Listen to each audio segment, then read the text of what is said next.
just yet. Unfortunately for them, they're going up against one heck of a team here, Skill Cap EU. Obviously phenomenal. They're number one seed, I would say, in Europe right now. Overall, just doing the best.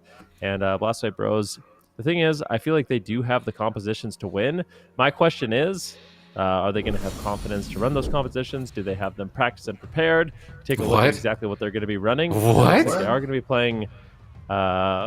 Okay, looks like they are going to be. Livin' Resto Druid, is Ratapai not here? No. Actually, I have a little bit of insider info, and I didn't know how to take this. So I actually messaged Ratapai earlier because we're tight buddies like that, and I was like, "Yo, what are you doing? Why aren't you queuing Fire Mage Ellie, dude?" And he said, "I have retired." And then I said, "Question mark, question mark." And now I see Living on a Resto Druid, so I don't know. I guess he's retired. All right. Well. So our initial analysis of what Blastwave Bros is going to do, was under the presumption that they would have Ratapai healing, but it looks like Livin's going to be stepping up in that role. Houston on Mage, never seen that before. Jamie on Warlock, never seen that before. So I feel like this is going to be a bit of an uphill battle for Blastwave Bros. I feel for them. Yeah, this is going to be really tough. I mean, we're talking triple alt territory here. Living, he just came back to competing here on his mage, and he just gets counterspell right there on his big regrowth heal. Jamie might just go down here. Frofsy's looking for the Door of Shadows here, going in, chasing down Jamie, his former teammate. There's a nice judgment from Asgaroth, and there it is, a Psychic Horror. Do you have anything to Living? He's going to use the Nature's Swiftness. He still has his Ironbark, actually, so Jamie using that Unending Resolve there. And he's Battlemaster as well, so they do survive, but they did have to use their biggest defensive cooldown there on the Warlock. I almost feel like it's BM. Morrow is like exclusively counterspelling Livin'. It's like disrespect. Like we don't even care what Jamie and Houston try and cast in a spellcaster mirror. I'm just gonna CS only the healer and end the game. I kind of wonder if that'll come back to bite him at all, because that'll be a free casting Affliction Lock and potentially free casting Mage as well moving into the future. As far as the matchup is concerned in terms of comp, I feel like Mage Lock could do well. It's just, I don't know what to think of everybody playing like Omega alt right now. Like Livin normally isn't a healer, he's normally the Fire Mage, and then their Demon Hunter Warrior is playing Fire Mage, and then their Ellie Shaman is playing a Warlock. If they win, I mean, good on them. Good job, I guess. I mean, Skill Cap EU have been dominating with the Shadow Priest Mage Paladin. I'd say that they've kind of asserted as being the best right now in Europe, as Method has struggled to beat them in mirrors and sometimes opted to just even forfeit the mirror and just play Rogue Mage instead. So in my mind, this is currently the best Shadow Priest Mage, maybe even in the game period, I would say, across the globe. So if they can play triple, they're already out of mana. I don't know if they're going to win. This is 2 minutes in. Livin's gotten counterspelled twice this game. He's at 30% mana. He's running in right now. Is he going to go? He needs to drink. He has to play for a dampening game, but if they're playing triple alt, maybe they're not aware of trying to set up for late game. They're barely even just staying alive at this point. Houston has to ice block. This is not a comfortable position at all for the Blastwave Bros. They're trying to make it work, but at this point, Skill Caps haven't even been dented really. And Jamie's just gonna fall over.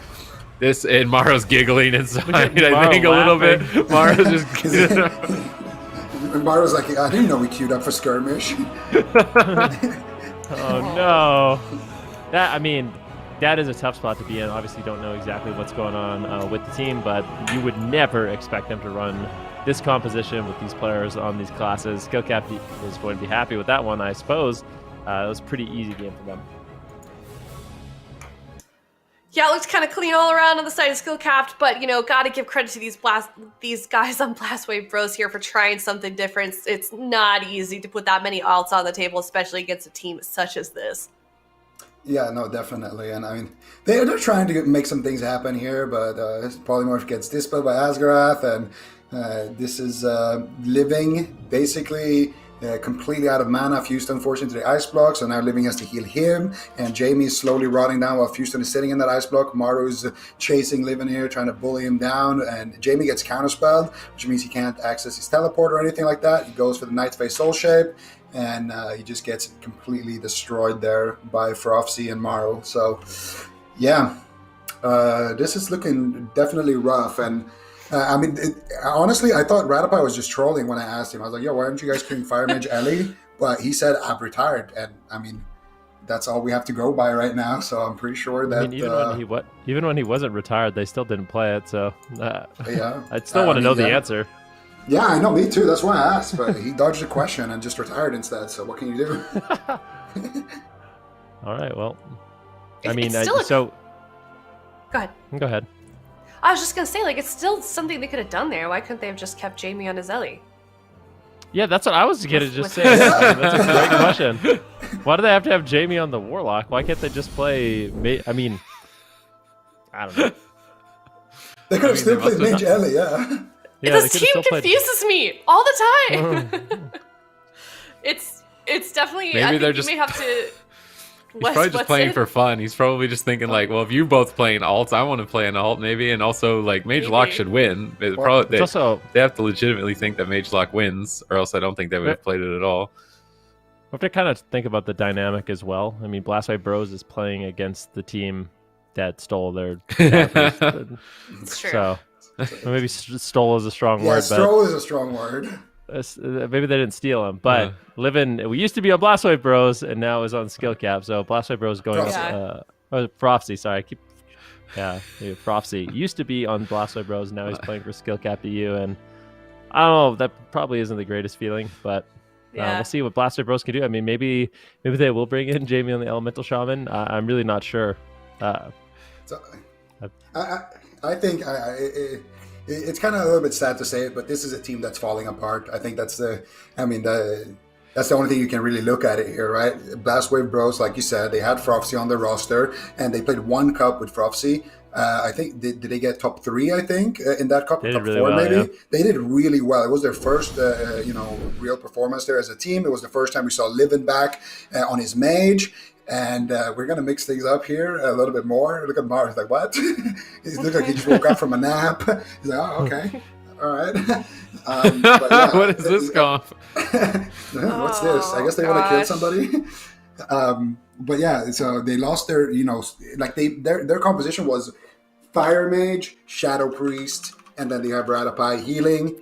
And you got Jamie there as well. So you can play Mage Ellie, you can play Ellie Shadow Priest, you can play Mage Shadow Priest. You have all of these wizards, like these meta comps for wizards. But then you lose your Shadow Priest. It's like the same thing as losing your Mage, right? Like at that point, what do? And then to top it off, you replace it with Fuston, right? And Fuston, super, super good player. The problem for Fuston right now is that, he has 2 problems. Number one, he's a Demon Hunter main. Which, I don't think we have seen a single one yet. And number 2, he's really, really insane on his Demon Hunter. But number 2, he's forced lately to play things like Warrior, and that just doesn't really work with what they have. Like, it's not like super meta to be queuing a Mage Warrior into like Shadow Priest Mage and things like that. So maybe Radapai just decided that this is it's unfortunate, but maybe it's time to retire. Took the day off or something. Yeah. This is all right. Well, they're going to be locking in this composition here, going to Hook Point as well, and Skullcapped EU is sticking with that composition. And this is for interesting. There's not really much more to say about that. I feel like we could just say it. Blastwave Bros are going to get stomped. I feel it's like going to be a 3. This year's going to be a 3-0. Like just if they win a game, though, I would probably freak out because like they're playing these alts comps, like triple alt into like the best team, maybe arguably the best team in the game, even if we were able to have like a LAN. So maybe this actually could throw Skill Capped off by playing these random comps like Windwalker Warlock and Druid.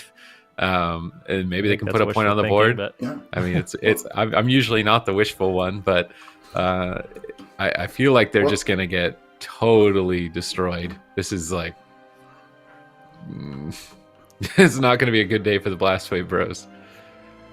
I mean, yeah, but this is a comp that we haven't really seen before. I mean, there's probably a good reason for that. It's not very meta, but if Blastwave Bros were to win here, Venruki, since you're the Windwalker expert, how would they do it with a Warlock Windwalker comp? What does their win condition even look like with this comp? Well, I doubt that they'll be able. So here's the thing: when you're playing Affliction Warlock Windwalker, I doubt you're going to be able to really burst someone down, especially against the nature of the composition Skill-Capped has. I feel like their best bet would be Houston, Jamie, just putting out as much pressure as they possibly can, trying to keep Asgrath out of mana. And when that's your win condition, it's definitely not easy to get to that point, especially because I feel like a Resto Druid healing a Windwalker Monk right now, it's a little bit difficult. You kind of need those immunity cooldowns. I think Houston, if he gets targeted, he's going to have to do a really good job kiting, surviving, using his Transcendence to escape the setups that Skill-Capped EU is likely going to be doing on him. Serenity's actually been popped here by Fusion. He's going for an all-in one-shot build, the same one we saw from Chun-Li yesterday. Let's see if he can make it happen. He is now caught into a Hammer of Justice. Trinket, Diffuse Magic comes in, overlapped with Ironbark. Blastwave Bros, definitely afraid of this initial setup, but Houston playing this build, not really netting a single defensive cooldown from Skill-Capped. Definitely a concerning start for Blastwave Bros. Yeah, and we're going to see here if they can make something happen. Like we already talked about, win condition for Skill-Capped, kill the Windwalker, win condition for the Windwalker Warlock, try to take down this mage here, maybe outlast, set up some drinks here for Livin, but it's going to be really, really tough for them right now. I mean, they have a lot of work ahead of them. Asgrath's mana still looking good. He still has all his cooldowns. And I mean, Houston, he just traded out Diffuse Magic, which in my opinion is the strongest defensive. It's way stronger than Touch of Karma, into, you know, something like a Mage, Shadow Priest. Double leg sweep coming out here into a Cyclone with the Prophecy. They got a Fear onto Asgrath. Livin is pushing in, looking for maybe a Cyclone onto Asgrath. They get a Shadow Fury stun. Now they're setting up onto Houston. Full Sheep secured onto Living. What are you going to do? Living's going to Trinket there. So that's another defensive, you know, out of the checkbook here for Skill-Capped. They got the Trinket from the Druid. They got the Trinket from the Windwalker. Next time they stun up this Windwalker, if they have CC on the Druid, they can just 100-0 him. Houston definitely not feeling safe right now. All right, let's see if they can clean it up here. With no medallions, it's going to be dicey. Houston's staying at the pillar, but Livin's feared out into the midfield. Not getting polymorphed, at least. He can avoid that. Jamie blinks in for a double Howl of Terror into a bash on Amaro, but Houston is mind controlled and can't do any damage. So despite all of that crowd control, I'm not sure how much pressure they'll ultimately get. Houston managing to finally connect. Livin trying to pillar with Jamie here, but they're separated from their port. Maro is finally taking some heat. This Dark Glare getting some value from Jamie, blasting him down. Nice double stun here by Houston, but here comes big pressure, and he's just outright going to get crunched. Like, what? He just got completely just, what? He, what? Okay. Yeah. Well, I mean, we're going to have the replay to check out exactly what happened in those final few moments, but it seemed like there was a lot of defensive cooldowns to answer. I'm not sure if there was a good cross-crowd control there coming in from Skill-Capped, but definitely overwhelming damage, and unfortunately an under-response there by Houston. But we can definitely check out exactly how that one did happen. It's just, it's a difficult matchup. Like I talked about, the build Houston's playing, the Serenity build, you have massive pressure while that's up, but the Skill-Capped, they kind of respond to that. It's really difficult to land a kill outside of that window. So right now, Livin, no Trinket. Houston with no Trinket as well, just getting mind controlled on his Serenity. This is probably the worst feeling ever if you're playing this build. Coming forward, putting on a little bit of pressure onto Morrow, but big setup ends up incoming here by Skill-Capped in just a few moments, and Houston gets absolutely crushed. So he's got his Diffuse, he's got his Touch of Karma. Let's see where the cross crowd control comes in. It's just a Hammer of Justice, Ironbark, and a Silencer. So I feel like the global for Livin instead of Ironbark should have been Dispel, and that was the crucial mistake. If he had Dispel available, he could get the Hammer of Justice off, and then we saw like a Diffuse Magic or Touch of Karma from Houston. Ultimately would have lived, but just that split-second decision cost him that game. I mean, this is just a heartbreaking situation, for Blastwave Bros. Nobody wants to see a team such as this go down like this in this way. But Skill-Capped EU now up 2-0 here in this series. And once again, got to give these guys credit for trying to do something different here in this series. Skill-Capped EU is definitely a hard team to do that against, but I'm curious to where they decide to go next here, and what if they try that comp once again, or we see something new from this team, Super T's or Zico.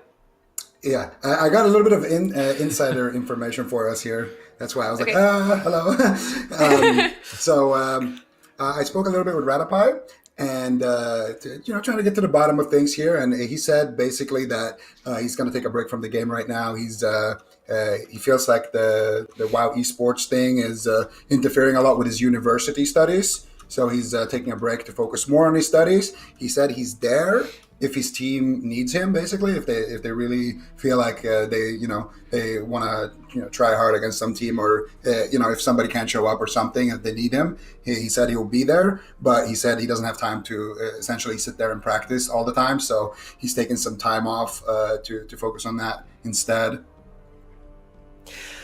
Gotcha. And one more thing. He said that his team chose that. He said that you can't play with me without me practicing, but they chose to, just have fun with it. So their mentality is, we just want to have fun. We want to try out. That's why they're trying these like kind of random comps as well. They're just here to have fun right now, which I think is a good attitude to have. Hey, Friendship and fun. Teamwork and friendship. Power of teamwork and friendship at play here on Blastwave Bros. So definitely understand that. I mean, these are a time commitment competing in these, so you have to give credit to all of the teams on this. It's a lot of work to be here right now. So I definitely understand that from the perspective of Ratify. So we're going to see Blastwave Bros here give them their best shot for game number 3, and here it is right now. They're playing what we wanted them to play, but Maro's also kind of like BM Frost Mage now. I feel like Maro went Frost. I think he wants to maybe test it, but it is also kind of like disrespect.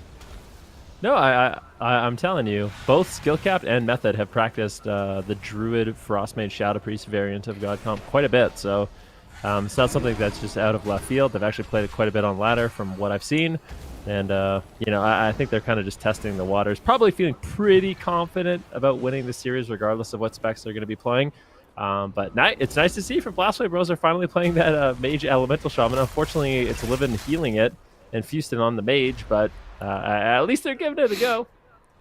Yeah, I mean, the Ratify said they wanted to have some Resto Druid adventures with Livin, so let's see if they can make something happen. If they could get a win here against Skill Cap, that would be awesome. I mean, you're just playing for fun, and you manage to take down like the literal top dog. It could be cool. Fuston on his mage here. He's going to have to do a lot of work. He's got his combustion coming up here in about 10 seconds. Let's see if he can make something happen with that. We're gonna have Maru playing the Ice Form Rune of Power build as well. Do I see a water elemental anywhere on the map? Oh yeah, I do. It's right there on top of Houston. So he's playing just a standard cookie cutter build with the Ice Nova and Pat, No Lonely Winter, one shots or anything like that. I feel like they might be able to get a win. You sound like the really supportive dad at like their kid's soccer game, and even though like the kid doesn't think they're gonna win at all, they're just like, we gotta suck. We're just gonna play our best and have fun. But no, you might be able to pull off a win. You're just being really supportive. Look at this pressure right now that Livin's got to deal with. He's allocating his cooldowns effectively. He's out of mana. Nature's swiftness on Jamie, but yeah, mana not so good in that department. Definitely gonna need to water the tree there and get a drink in the future on that Resto Druid. Otherwise, this game could easily be over. The pressure is definitely in favor of Frosty and Maro. They're doing just, I would imagine that the scoreboard at this end of this game is going to be a lot more damage. Likely Fuston on that Fire Mage is going to be lagging a bit behind. We haven't seen any big combustion pushes from him just yet. Livin's trying to get a drink, but Frosty is just bullying him, just chasing him around the map, not letting him drink. Stunning him up now. Fuston the target. Comet Storm coming in. Fuston intercepts with a double Dragon's Breath. Maybe a Ring of Frost. Not able to get it. Counterspelled. Shut down by Maro.